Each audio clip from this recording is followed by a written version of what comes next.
Hello guys, welcome to the channel. This video will show you the solution if you are accidentally enable scroll lock on your Microsoft Excel.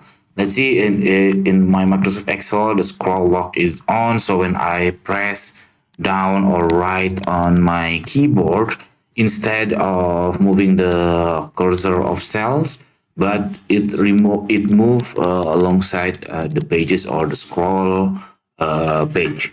So there are three things you have to do. The first one, if you are using laptop, you just find Fn on your keyboard and then press S. So I will show you on like this.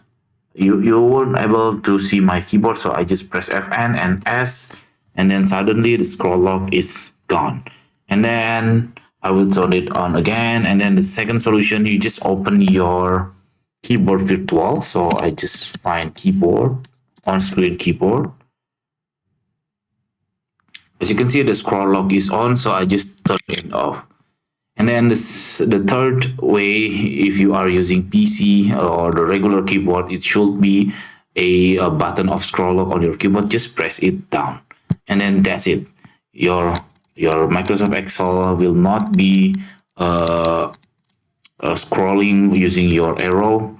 Instead, that's it. Very simple tutorial. I hope it's helpful for you. If you did, please subscribe our channel. Thank you for watching, guys. Bye.